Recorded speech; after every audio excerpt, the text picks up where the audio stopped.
Assalamualaikum warahmatullahi wabarakatuh. Perkenalkan, kami dari kelompok 4 akan mempresentasikan hasil diskusi kami mengenai kasus perpajakan di Indonesia yang beranggotakan Diti Salsabila NIM 371, Tri Afida Rahmawati NIM 372, Herliana Prastyawati NIM 384, Adetri NIM 430, dan Alvin Hernando NIM 434. 1,49 juta wajib pajak terima SP2DK pada tahun 2020. Produksi surat permintaan penjelasan atas data dan/atau keterangan SP2DK pada 2020 mengalami penurunan.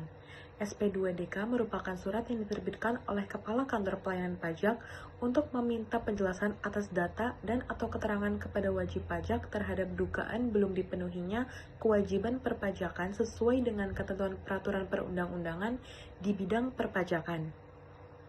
Saya akan melanjutkan. Dalam laporan tahunan Ditjen Pajak atau disingkat DCP disebutkan produksi SP2DK pada tahun masuknya pandemi COVID-19 itu sebanyak 2,42 juta surat.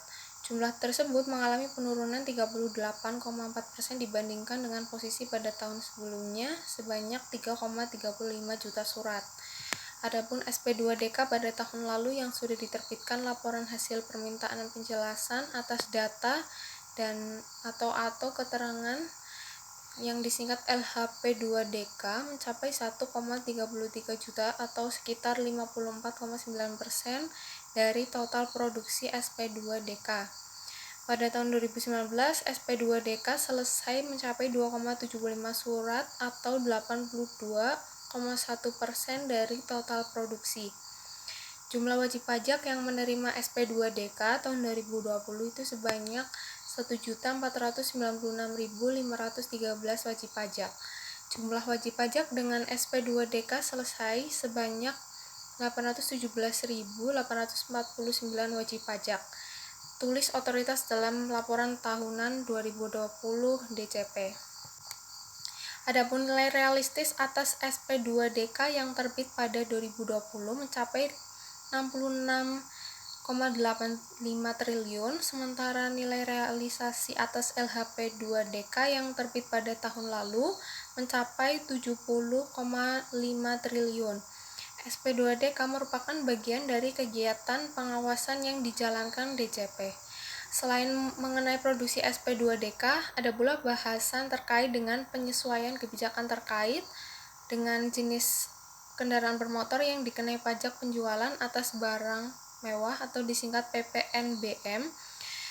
Penyesuaian tersebut tertuang dalam Peraturan Menteri Keuangan atau PMK nomor 141 tahun 2021. Selanjutnya, pengawasan berupa intensifikasi. Pengawasan yang dijalankan DCP berupa intensifikasi dan ekstensifikasi. Untuk intensifikasi, DCP melakukan beberapa upaya. Yang pertama yaitu pengawasan terhadap wajib pajak yang diprioritaskan untuk tahun atau masa pajak yang mendekati jatuh tempo. Prioritas pengawasan juga dilakukan terhadap wajib pajak pada sektor usaha yang masih menunjukkan peningkatan pembayaran pajak signifikan selama masa pandemi COVID-19, khususnya pada sektor e-commerce. Yang kedua, pengawasan wajib pajak dilaksanakan berdasarkan kebijakan pengawasan dan pemeriksaan dalam rangka perluasan basis pajak.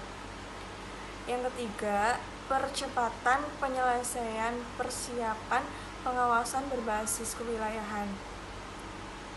Yang keempat, optimalisasi pengawasan wajib pajak dengan memanfaatkan data internal dan eksternal yang sudah tersedia dalam sistem informasi dalam rangka melakukan penelitian dan analisis wajib pajak. Optimalisasi pengawasan juga memanfaatkan internet dan media komunikasi tanpa tatap muka dalam rangka pengumpulan data dan komunikasi dengan wajib pajak. Ada pula penggunaan teknologi informasi dalam rangka pengawasan wajib pajak yang melakukan aktivitas ekonomi baru.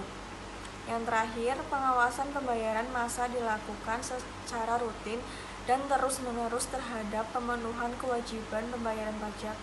Pengawasan juga dilakukan atas pemberian intensif bagi wajib pajak yang terdampak pandemi COVID-19.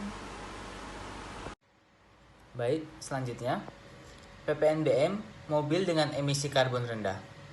Secara garis besar, PMK 141 per 2021 mengakomodasi ketentuan dan tarif PPNBM yang telah diatur dalam PP 73 per 2019, STDD PP 74 per 2021. PMK 141 per 2021 juga mengatur tentang tata cara pengenaan, pemberian, serta penatausahaan dan pembebasan PPNBM. Adapun melalui PP 73 per 2019, pemerintah membedakan tarif PPNBM atas mobil dengan emisi rendah, karbon rendah. Kendaraan beremisi karbon rendah itu meliputi kendaraan hemat energi, full hybrid, flexi engine, plug-in hybrid electric vehicle, battery electric vehicle, and fuel cell electric vehicle. Dalam perkembangannya, pemerintah kembali menyesuaikan tarif PPNBM atas kendaraan plug-in hybrid electric vehicle dan hybrid electric vehicle melalui PP 74 per 2021. Selanjutnya, PPN final. Ketua Umum Asosiasi UMKM Indonesia atau Akumindo, Iksan Ingratubun meminta pemerintah berhati-hati dalam menyusun ketentuan teknis mengenai pengenaan PPN final. Menurutnya, ketentuan tersebut tidak perlu dikenakan pada kelompok usaha mikro dan kecil.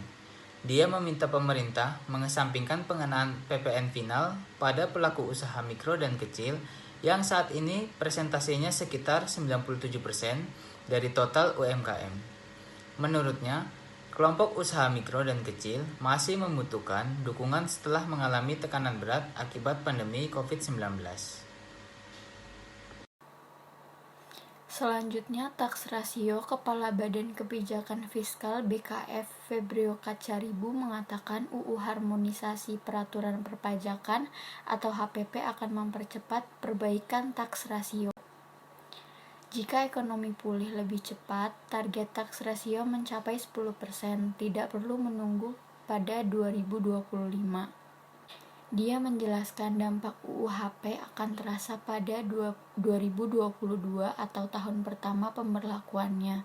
Pada 2022, pemerintah mengestimasikan penerimaan perpajakan mencapai sekitar 109,2% dari target pada UU APBN 2022 senilai 1,510 triliun. Dengan realisasi tersebut, rasio pajak mencapai 9,22% terhadap produk domestik bruto (PBD). Angka tersebut lebih tinggi dari estimasi ketika tidak ada UU HPP yang hanya 8,44% PDB. Pada 2023, taks rasio ditargetkan 9,29%. Kemudian, taks rasio akan mencapai 9,53% pada 2024 dan 10,12% pada pengembangan CRM. Selama 2020, DJB melakukan penyempurnaan dan pengembangan beberapa fungsi dalam Compliance Risk Management atau CRM. Langkah ini dilakukan sebagai bagian dari upaya untuk memastikan CRM dimanfaatkan sebagai tools di hulu pengawasan. Salah satu langkah yang dilakukan adalah penyempurnaan CRM fungsi pemeriksaan dan pengawasan melalui beberapa kegiatan. Kemudian ada penyempurnaan CRM penagihan. DJP juga mulai melakukan pengembangan CRM fungsi untuk perpajakan internasional. Hasil pemeriksaan pajak berdasarkan laporan tahun 2020 DJP, otoritas penerbitan 85.760 laporan hasil pemeriksaan LHP sepanjang tahun lalu. Realisasi penerimaan dari hasil pemeriksaan dan penagihan mencapai 54,23 triliun. Rasio cakupan pemeriksaan atau Audit Coverage Relation atau ACR pada tahun lalu 1,54%.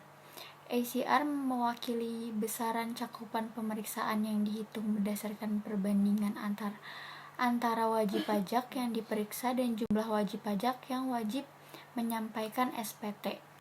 Sekian dari kelompok kami. Bila ada salah kata mohon dimaafkan. Wassalamualaikum warahmatullahi wabarakatuh.